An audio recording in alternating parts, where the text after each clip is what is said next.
Awesome. and praying And I for procrastinated, which is kind of my thing when I use the, Halloween what's it called, costumes last night. I was Russia, selling what spider they call legs it. onto a party at like 9 o'clock at night. What does it happen, the what's night the before. word when it changes? It's a Conversion. Conversion, Okay. the All conversion. right, we're live, and we're gonna get started with the Economic Development Committee. Today is Tuesday, October 25th, it's 5:35. Roll call, Common Council Member Katie Lepard-Shu, Here. and Common Council Member Emily Falco. Here. All present. Any additions, corrections, or subtractions to the minutes? Not that, I didn't see anything, no. On to the first topic, highway improvements.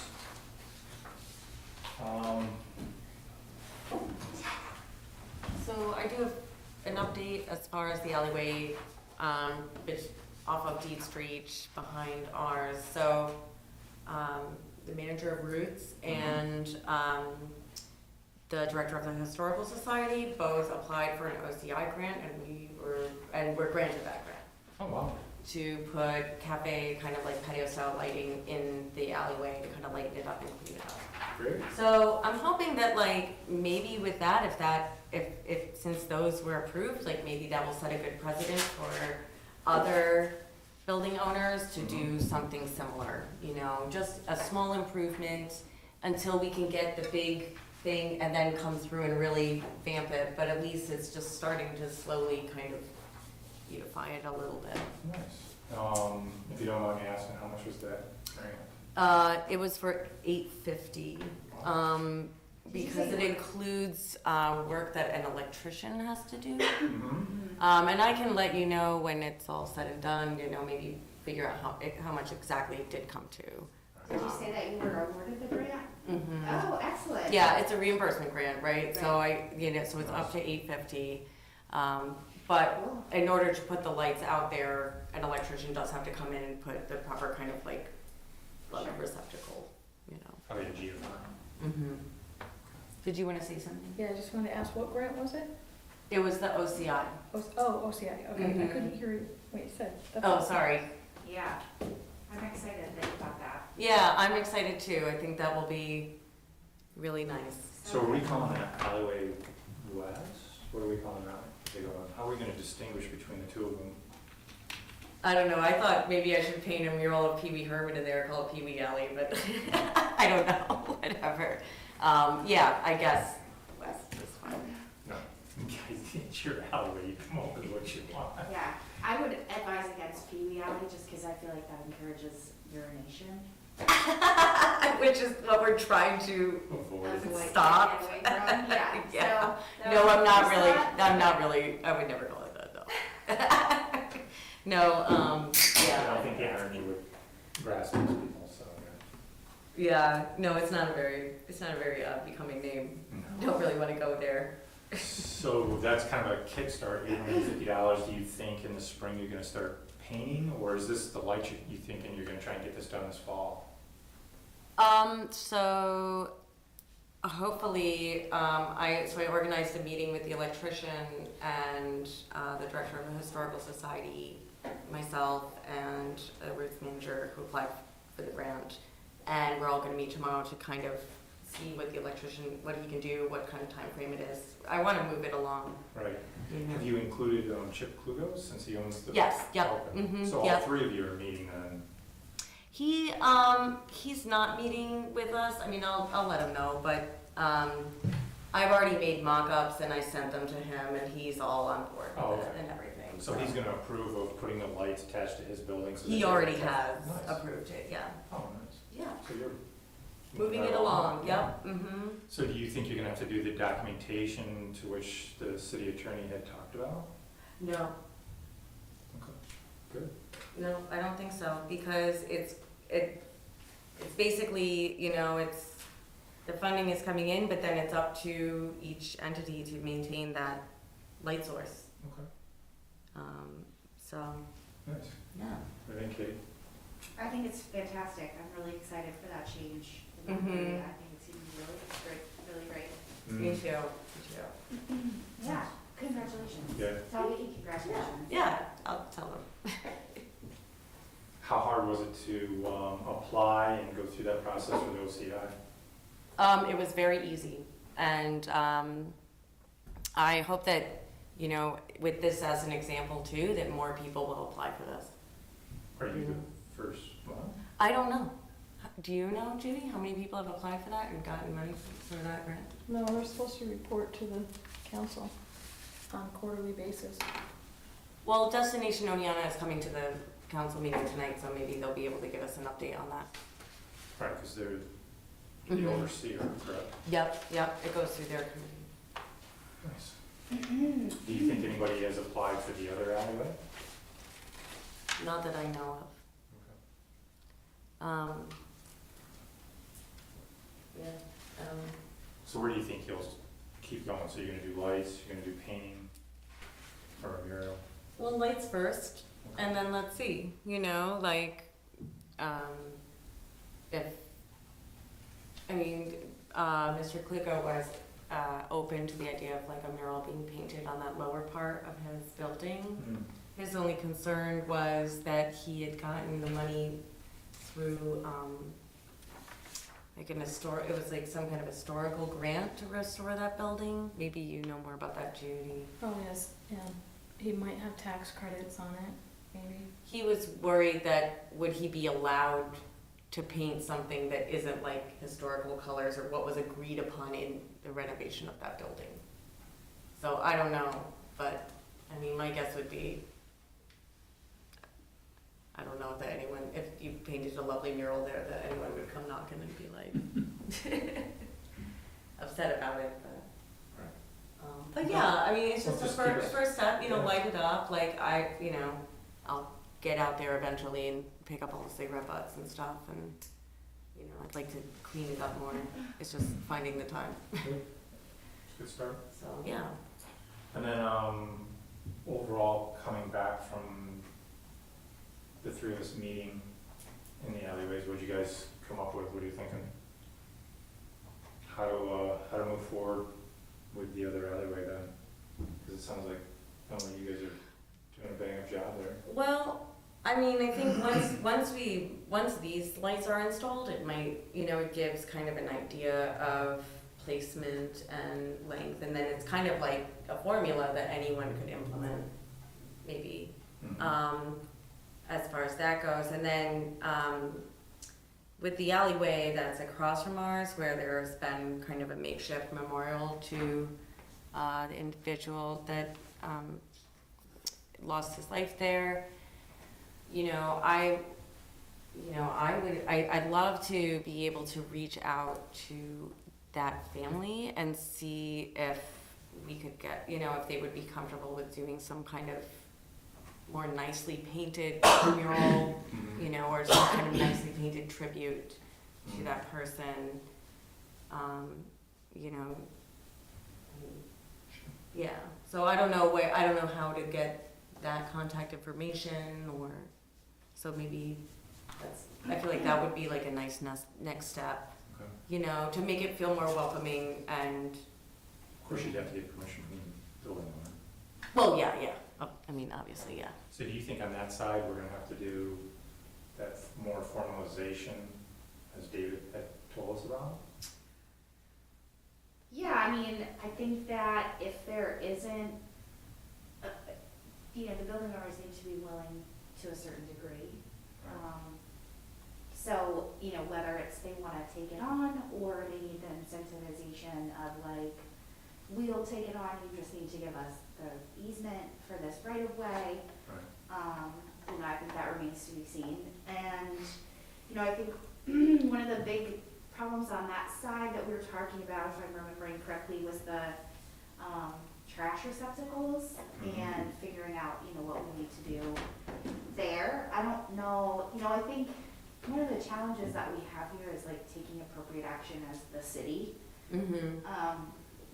So what can we do with regard to, creating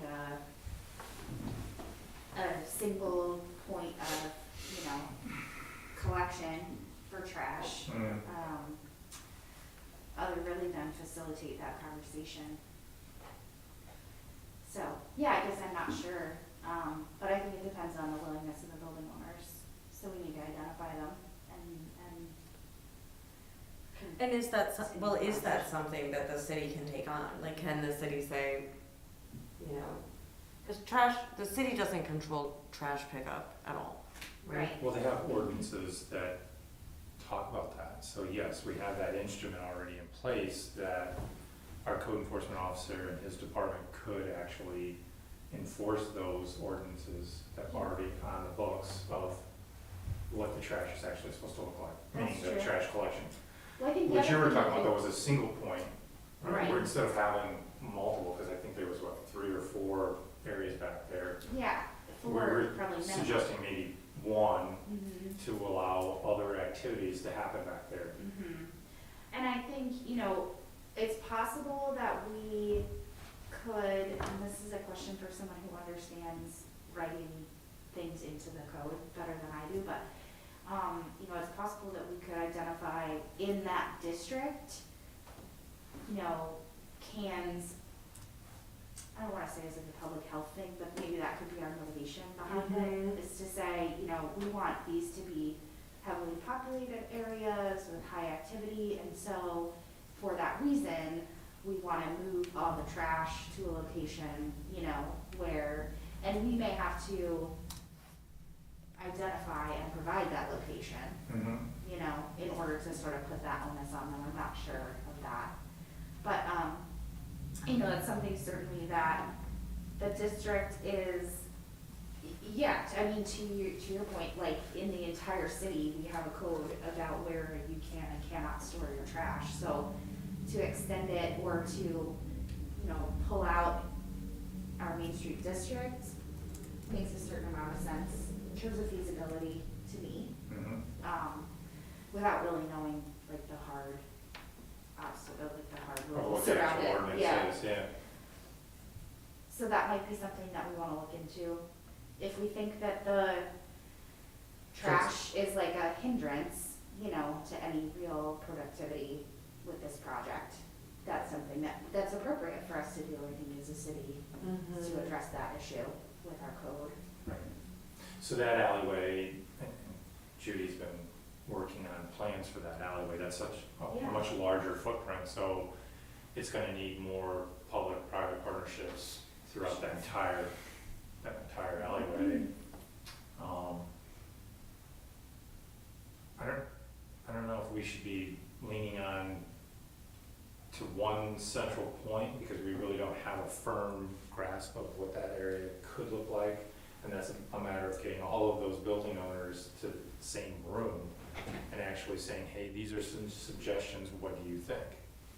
Because, I mean, we were told by one building owner that they have the ownership of that behind their building, assuming that that happens with all the other buildings, then you're gonna need to have all of them sign off on it and then buy into the creativity. And I think, Katie, that's what you were just talking about, is that they're gonna have to buy into whatever it is, and then who's funding it? So, Right. I think you're actually showing us a different way of, a different approach, is that the 3 of you got together, said, hey, this is kind of a low-cost impact that has a positive yield to it. You could start that on the other alleyway just to begin with, to see what people think, and then just keep going from there.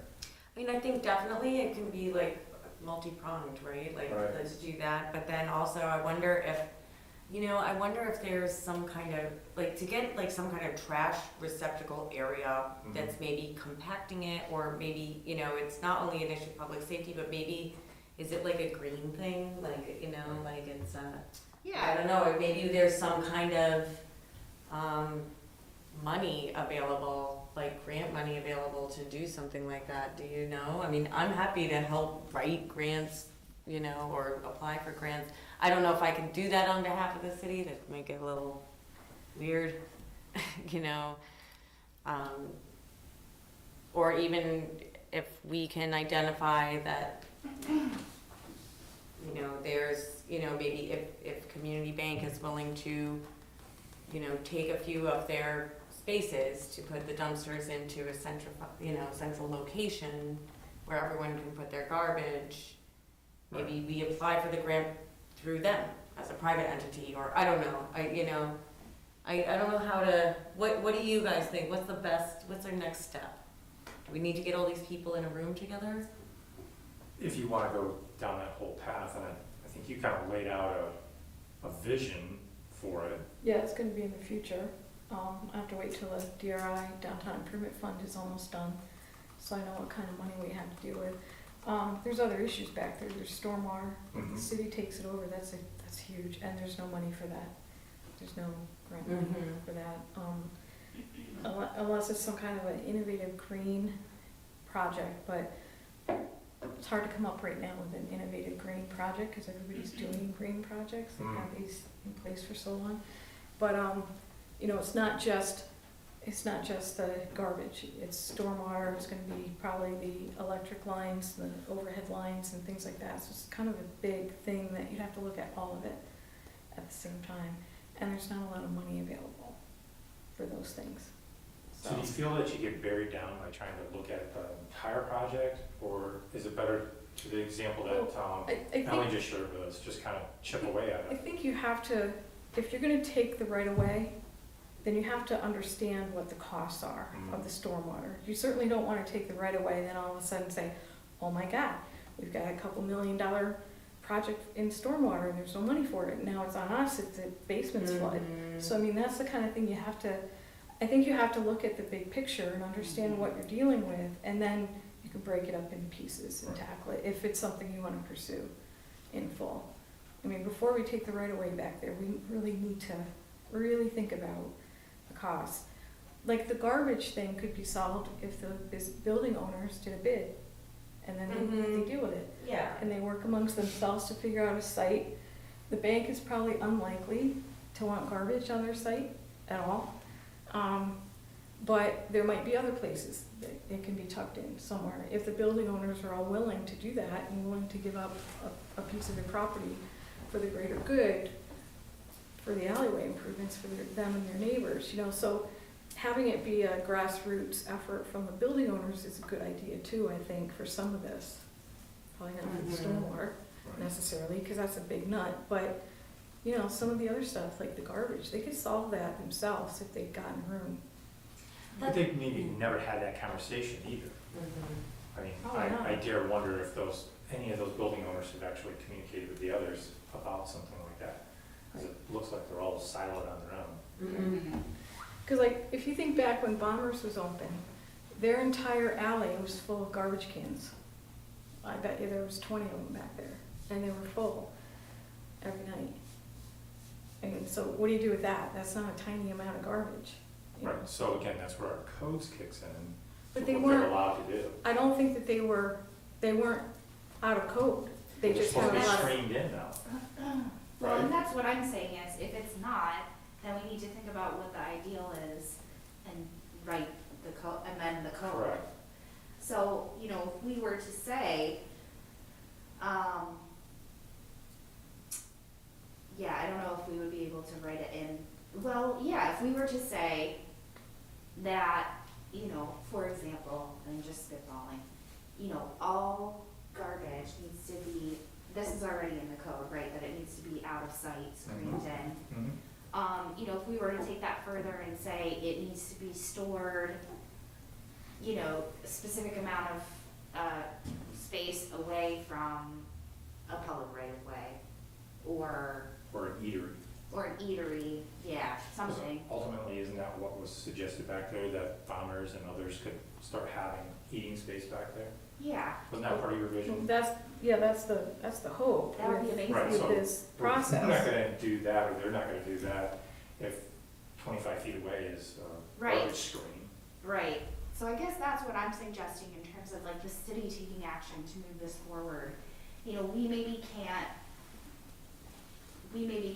facilitate the whole thing, but we can be strategic about what getting us closer to what your plan is through like appropriate council action. Right, but to your vision though, you don't need to create a bid to do that, you could just invite all of those building owners to a meeting and say, hey, this is kind of what we're envisioning, we'd like to work with you. You're absolutely right about, yeah. Well, if it's a bid, they're paying for it. And if it's us doing, taking the lead and they're not willing to put money into it, then who is paying for it? So Right. that's why I always push for the bid, because if you get, or at least for the grassroots effort, because if you Coalition. get their buy-in, literally buy-in, they're investing in themselves by doing this, it just goes better, Mhm. you know? And it takes the burden off the city to have to figure out their garbage issues.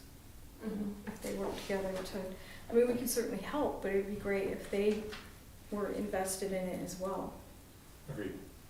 Okay, well, we're kind of running out of time. Why don't we Glenn, hold on do that? you mind if Jim Tomano from 222 Main Street. I see this project as being one like Water Street, in which the city was able to find funding specifically to locate, the garbage into one particular area. One issue for downtown businesses specifically is getting rid of like cooking oil, things like that can become a DEC issue if it's spilled. So these things are very important, and to have a central location potentially to have that picked up. I see that alleyway has become stigmatized specifically because of what happened this past summer there. It's become an eyesore, it's become a place where people don't want to walk past. It's a scary place. I think there's community will to have that taken over by the city. I think it's important that the city take that alleyway, they fix the stormwater issues back there, and then they present it to the community as such. And I think that there's plenty of grant money. I think we could reapply to the DRI. This is part of the project that we want to revitalize downtown. And I think that there's people at the state agencies that would help us do this. I think that they would see that, especially with the stigma that particular alleyway poses. I think that it's there. I've seen other communities, if you go up to Glens Falls, different areas, they've fixed the back alleys of some of their buildings. And I think it can be done. Jim, just so you know, one of the plans is, when there's a little bit of administrative money in the DRI, I'm not sure how much is gonna be left, we'd like to use that to do some conceptual plans for the alleyway. And then use that information to go in for a New York Main Street grant to help the building owners back there do rear facade improvements. And part of that project, you can apply for $15,000 for alleyway improvements, which isn't much, but it's at least a start. But what we'd like to do is get the vision in place as you guys are working on the things you're working on. Ultimately, we'd like to come up with actual renderings that can show what it's gonna look like. And through that process and your process, we'll be getting the building owners buy-in on it. We didn't go in for more DRI funding in this year, because we still need to finish up the DRI funding that we have. That's a lot of work to get that finished still. That should be pretty much complete next year, so we certainly can relook at the DRI. I'd have to ask them, I don't know if they'd fund stormwater. I'd have to look that up. I'd have to ask them and see if they would, so, and I'll do that. I'm sorry, so I actually am pretty naive to this issue around the stormwater in that alley. Could someone just elaborate a little bit about what's going on there in that particular area? So remember we were kind of standing on Community Bank's parking lot, we were looking down into the dirt area. So that generally gets 12 inches or more of water collection. So Oh. it doesn't have a place to go, so if you cover up that permeated soil, Right. you need to collect the stormwater Yeah, and put it into our system. or install permeable surface, yeah. Nothing Plus, says that we it's can't keep already doing going it. in the basements at times, Yeah. apparently. Okay. Yeah, it likes to come When it's across the flooded. street to mine. Well, yeah, Likes to came come across the the Well, street. only when the sprinkler That system was the is sprinkler needed. system, that wasn't, but, yeah, so there've been historic issues with stormwater back there, Okay, so it would just be something that has to be addressed, I yeah. think, before the city takes on the right of way for everything back there. Yeah, I mean, and is that something that it needs to be tied in to our existing stormwater system? Sure, you wouldn't want to try to collect it there and not have a way of getting rid of it. Right, well, I guess I'm just having a hard time understanding why that would be the owner's responsibility. I don't think it is. I don't know what the actual cost would, we can ask Chris after we just come up with a price, but before we start taxing city staff, I think we need to kind of formalize where we want to go with this. Sure, I mean, that to me sounds like a separate and distinct issue. Right. You know, it feeds into this one, but that's kind of wild to me that there's like an area of the city that has like a known issue that we're not, Well, it's privately owned, so it's like private driveway.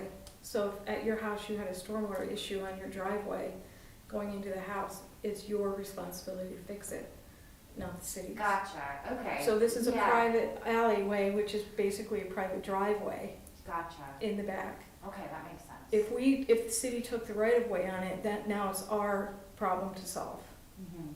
and pay for. Okay, that makes sense. That's pretty, like, you know, if they were resolving their stormwater issue back there, they would have to be working with the city. If the resolution was to connect to the city system, Right, they'd have to be working with the city, but they'd be paying for solving that problem. gotcha, And okay, that's one of the problems they have back there, is they don't have everybody involved in trying to solve it.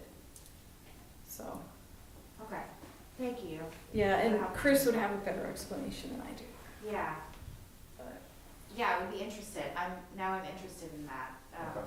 that Well, problem. we're just gonna but keep it's- this topic on our agenda, Yeah, because I think we're making, Yeah. we're working on it. Okay. Mhm.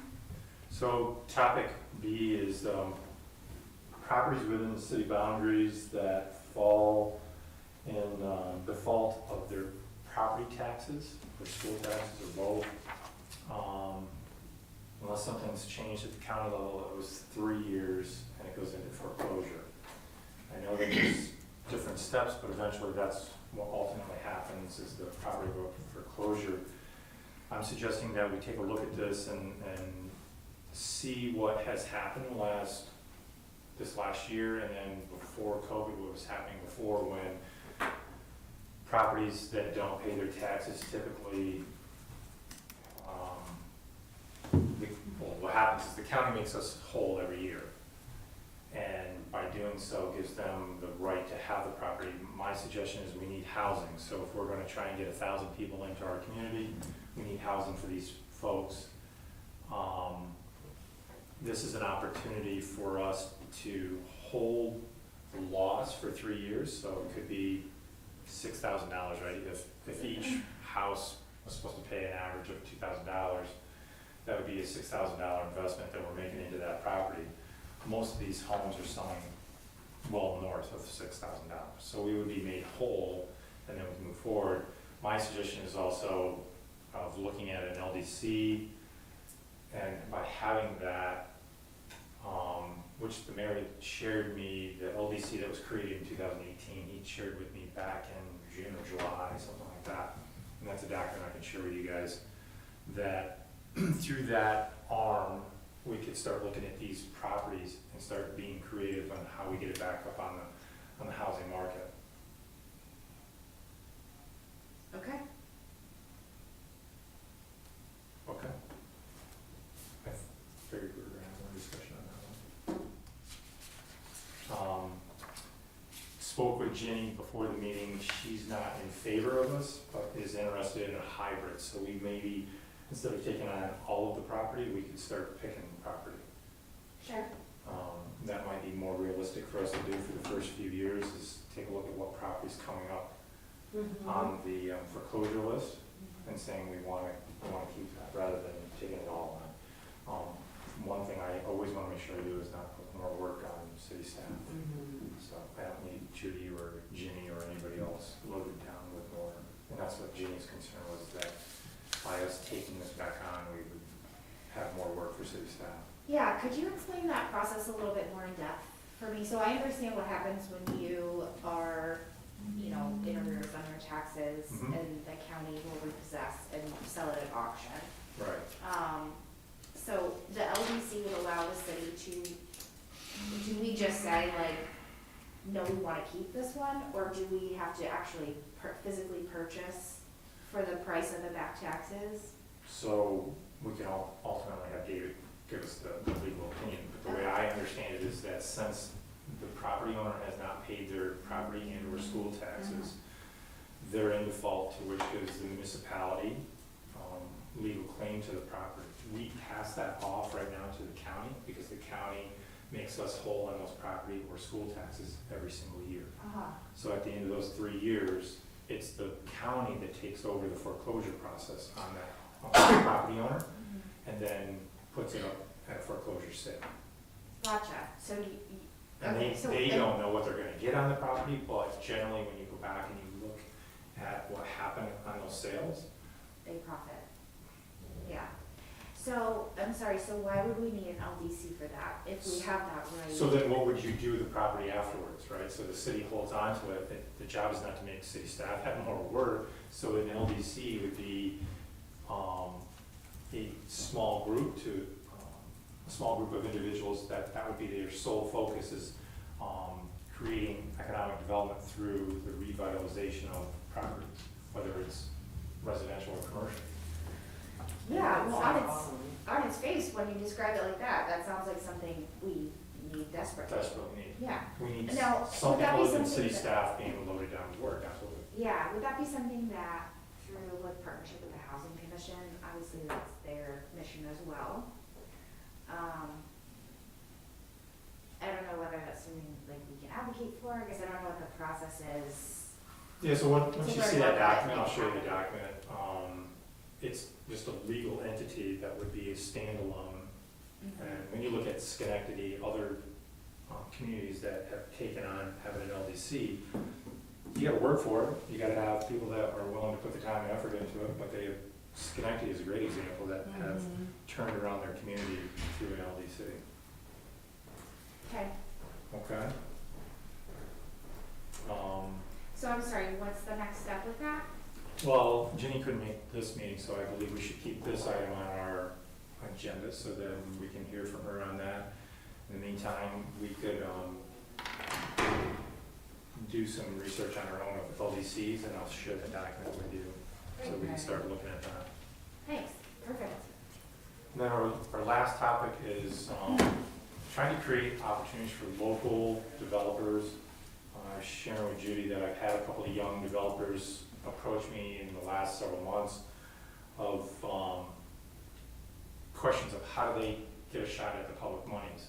And I think Judy in prior meetings has kind of explained that, but I just want to revitalize this again and come up with a definitive, this is how you do it. And I don't know if you've already created a manual or what it is, but then again, I'm looking at Carrie, and I'm sorry, Carrie, I'm gonna, look to you as our technology officer, that this is something that needs to be on the website, so then somebody clicks on our economic development section of our webpage, they start seeing, how do I get to the public money? Because that's what I hear is the frustration. Okay, so, we are gonna be developing something like that. We're in the process now of, and we've discussed it, of, getting an economic development consultant hired to help our department, with project development and helping small and large developers, develop their projects with, public and private partnership. Once we have that in place, then we'll be able to really flesh out a real process. But for now, for today, the most important thing developers or potential developers need to know is almost as soon as they have the idea, they need to be in touch with my department, or the community development department, Stephen or me.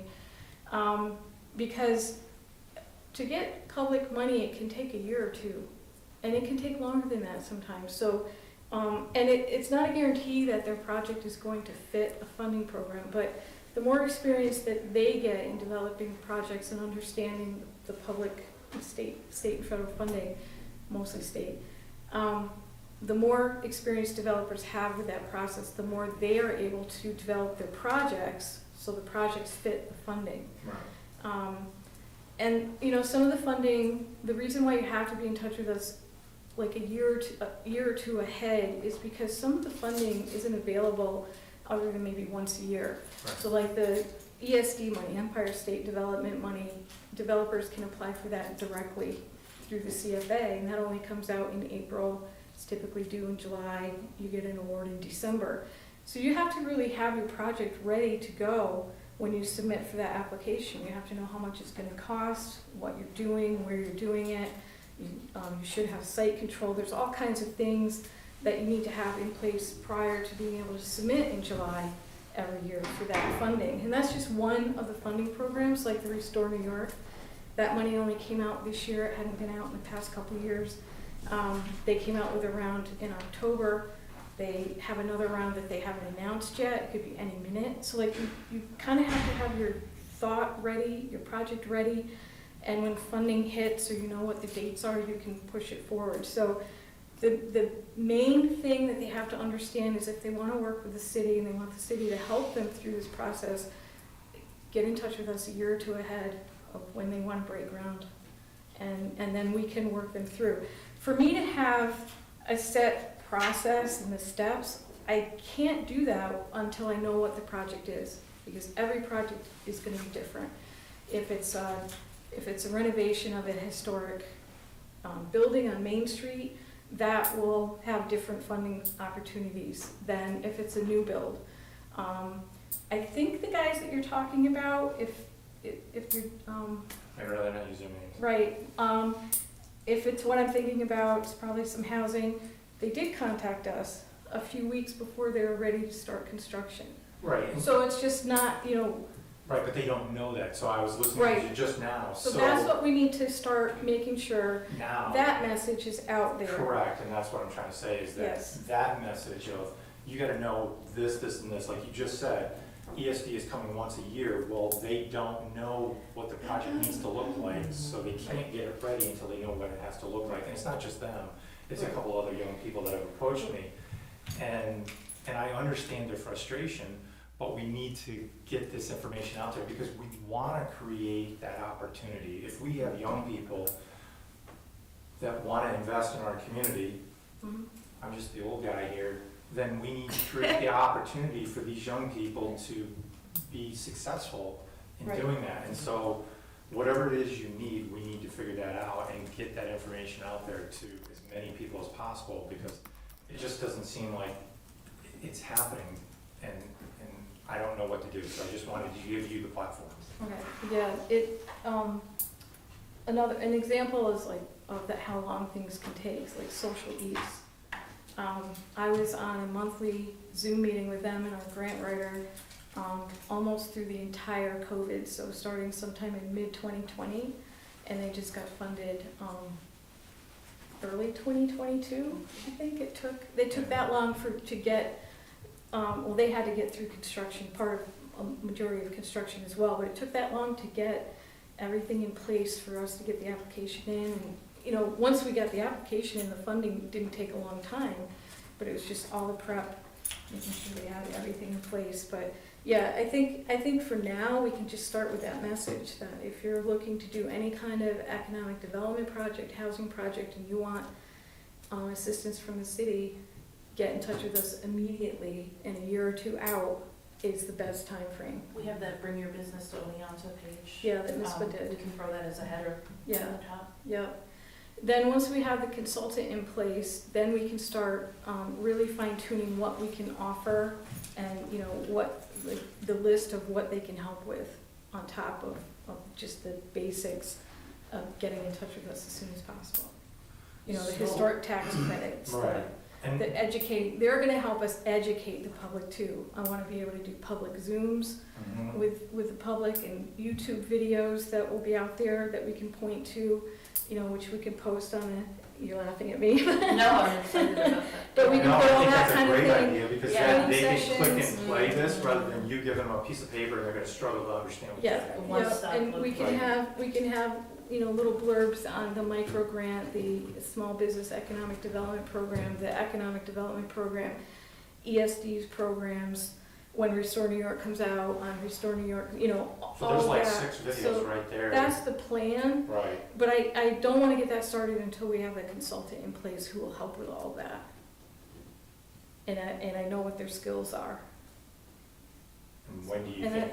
I'm working on the RFQ for that right now, and I'm hoping that we can get them hired by the end of the year, hopefully. That's the goal. Let's see what came up. I had a few things come up, like 2 grants came up in the middle, and I had to set that aside, so now I'm back on it. Right. So, So having little video clips, that seems like a very good idea. Oh, yeah. Yeah. And way more engaging, like you said, Right. than a piece of Yeah. paper. yeah, Because and it like, is we can do, overwhelming to hear you talk about this stuff the first time. Like, yeah, I can't try to imagine do what it it was as, like for someone to understand the DRI process. Yeah. That had to have been, Yeah. But like, when people come in and talk to us, we start out with, what are you doing? Right. What's your thought? What's your plan? Where's it gonna be? You know, we ask questions, if it's housing, like what type of housing, blah, blah, blah. And then if we know answers right off the top of our head, we just start slowly going through what some of the options and opportunities are in terms of grant money and, you know, some of the resources that we send them to as well, to do some homework on their own to look into. Because some of the stuff we don't apply for, they do themselves. Right. But our biggest thing is the timing and the team. They also have to be willing to have a team. They need architects, engineers. They may need grant writers if they aren't using our grant writers. Mhm. And they have to be willing that it costs money to develop a project. Mhm. And, you know, we aren't gonna pay for somebody's design. Correct. So, you know, they have to have a team, and we work with them to help them figure out who they need on the team, what other members they need on there. But then you'll share with them that knowledge on how they get certain things paid for through the grant application, like we were talking about, a project that we're gonna be partnering with somebody on, that they understand the system of how to get different fees for architects and grant writing tucked inside. Right, And so Oh, those yeah. costs are yeah, when they, redistributed. absolutely, when they go for an economic development grant and they have, architect and engineer costs and legal costs and all of that, that is all included in the total project budget, and it's all reimbursable. Right. There are some grants though, that they can't spend money on certain things until, they're awarded the money. Right. So we try to be very careful to make sure they understand that, so they're not putting money out that they can't get reimbursed for from certain programs. So, yeah, we go through all that with them. Again, I just keep coming back to the short video clips, because that would save your voice if you gave these explanations, then people could come in and, or go online and play them over and over until, Yep. it seems like that would streamline the entire process. Yep. Mr. Tomato, did you have anything you wanted to add? You know, there's been a couple projects in the last probably 5 to 10 years that have come up in the city of Oneonta that local developers have had no idea that they've come up. And I think that this is great that we're gonna be able to create a policy in which we're able to open up the debate as well as the opportunity for local people to find out about these different things that might come up as far as development projects. You know, I think that that's really important. And this participation in debate by local people is really what this is all about. I mean, we can't select certain people to do projects because they have the right architect or the right firm to write them their grant. I think that we as a city need to work harder to get people that already live here to develop these particular projects. Because I've seen in the last 5 to 10 years specifically, that if you don't have the, you know, the right architect, the right engineer, or the right grant writing company, it's very difficult to get your project funded. I think in some cases, some companies have a willingness to overstate the amount of jobs they're going to create, specifically so they can get a better lucrative deal from the state of New York or a higher amount of money granted to them. They know how to do this stuff. I mean, local guys don't know this. Right. So there's a whole, seems like a game, I hate to call it that, but it seems like there's a game behind all of this. Well, you're trying to gain the knowledge that Yeah. these other developers have. Yeah, and I And don't that's know. what I'm trying to do, is level the playing field. Sure, That there's a lot of knowledge, there's a lot that Judy has of experience and knowledge of writing these grants. That's why she's our community developer, is that she understands how this process works at all these different agencies, from the state to the federal level, applying for grants. And so, rather than having each person coming to her office asking these questions, if they actually know that that's the process, you know, some of these people are just doing it on their own. They get frustrated because they're so in-depth on paperwork. That is a problem. Another thing to, that we have, the city has to really pay attention to is some of the grants that the city applies for, like the micro grants, the small business grants, and the economic development grants. So the small business grants can be up to $100,000. These economic development grants can be up to $750,000. If the businesses that we apply for, because we apply for those grants, the small business and economic development, we apply for those grants on behalf of the developer. If they don't meet the national objective requirements or other grant requirements, we are on the hook. The Mhm. city is on the hook for that grant money.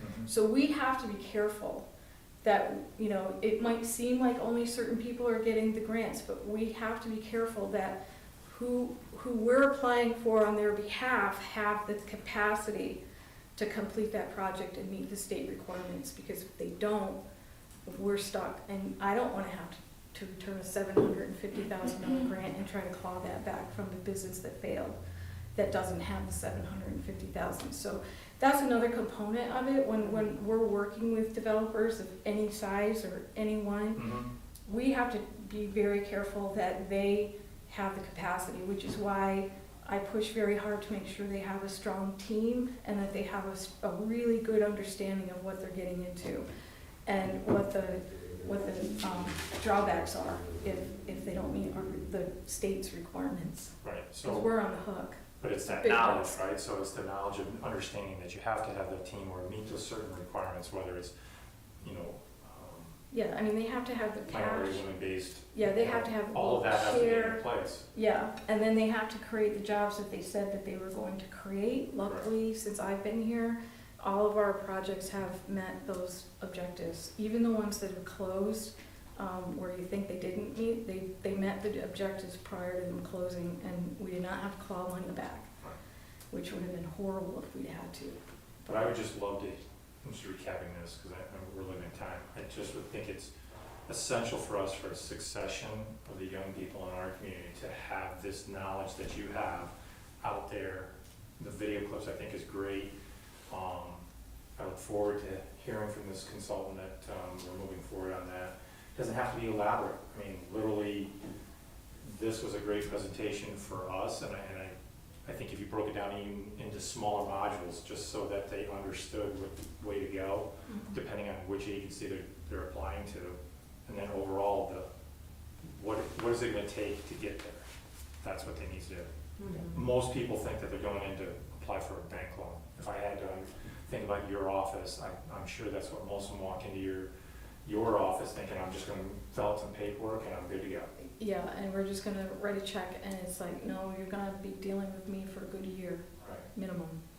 So, whether you want to or not, right. yeah. And I think that would eliminate some of the frustration. I mean, the reality is there's gonna be a lot of frustration filling out all that paperwork for years. Yeah.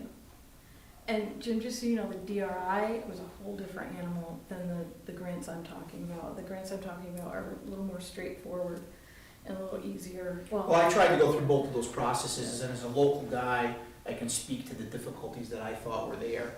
And I know that they're difficult, and the city has to, you know, follow guidelines and stuff, but it seems as though there's, you know, it's harder for us, because if you've never been through this particular process, we don't know, and it's not just me. I mean, I've talked to, you know, 10 or 12 different guys that have the ability, you know, and we look at it obviously as a question as to why we're not necessarily, you know, in the running for some of these things. And we recognize that other people have a team put together that is probably a little more sophisticated, knowledgeable, and they're used to doing these particular types of projects, and we recognize that. But we just want to be a part of it, and it's not to say that anybody in the city is doing anything like wrong per se. It's just that we want to be a part of we want to spread the wealth. We want to wet our beaks too. You know, we want to be a part of this development in the community. We live here. We care about what goes on here. Our children go to school here.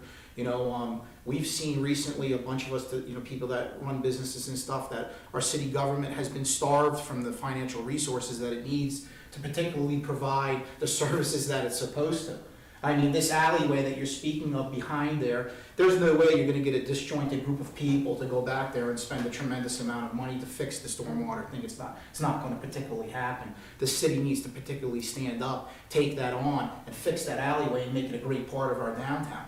And that can be done in my estimation, but the fact is that the city's been starved of the financial resources it needs to do this. I look at the properties in the city and I say to myself, how can we have so many properties that are off the particular tax rolls? And as an economic development committee, we have to figure out some way to get some money from those particular groups of people.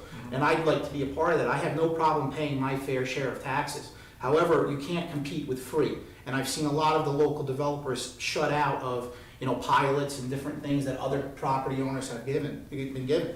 And that puts me at an unfair advantage. I've been told so many different times in the last 20 years that a particular project's gonna be great for downtown Oneonta. I'm still waiting for those particular projects to come to fruition where it's gonna help me out. I'm looking at downtown. I can tell you in the last 20 years, I've seen less and less visitorship to the community downtown. It's being infilled by people that don't necessarily add anything to the community. I mean, we're losing students. There's a reason for that. There's a bunch of different reasons for that, the student population. And Len, you talked about infilling this particular, population of the city with 1,000 additional residents. We already had them living here. So, I mean, there's people like myself and other people that are willing to invest in downtown. We just want a share of that grant money that's there. And that's all that I'm saying here today. It's not necessarily, maybe some of the grants just aren't getting to the right places. One last thing, I think it's really important for this city to recognize that this is a city in distress. And I think we all need to look up what that particularly means. The fact is fiscally, we don't have enough money to provide the essential services that are needed in the city of Oneonta. Most residents I talk to, they speak to me that this city provides us with snow plowing. That's about what we get as a city resident. And so we need to change that. And so if we're going to encourage people to live in a community like this, we have to start to provide more of those services. We have to lean on the state for help. And that's what it is, because we just don't have the ability to generate. Over 50% of the properties are tax exempt in the city. So that's what I have to say about it. I appreciate all the work that the Community Development Office does, but I want a part of the grant money, and I know that other people do too. And that doesn't say anything bad about anybody at the city, but we need help, and that's the thing. So why don't we get the 10 or 12 people, get them in the same room? Sure. And start talking with Judy now, Sure. as she's having conversations with the consultants, so then we have this core base, or at least a pool of Yeah. young people that want to invest in our community, Yeah. understanding what does it take to actually get there. I think these local development corporations are fantastic. Right. We have one at the county level, and I haven't seen any of that money spent. I mean, what's going on? I mean, I just see it sitting there. Right. And that's all I see that type of stuff, and so do other residents in the community.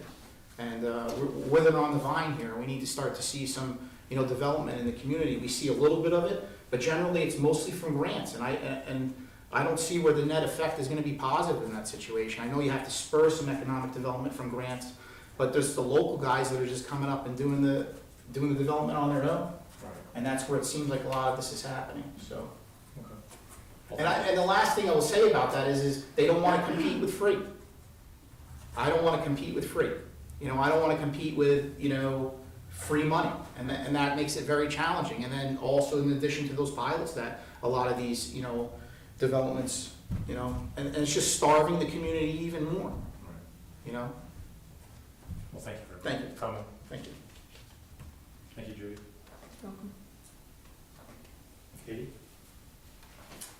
Yeah, it's been very interesting to hear.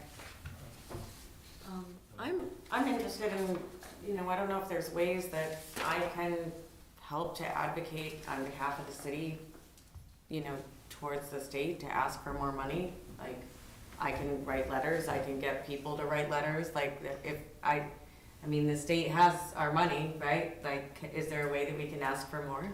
Just because, like, we need it, to hire more police, to fund the services that we need in our city? Is there, Well, I would has like there to ever see, been any kind of advocacy I would like to see the public safety fee come back from the state of New York. I think that's really important.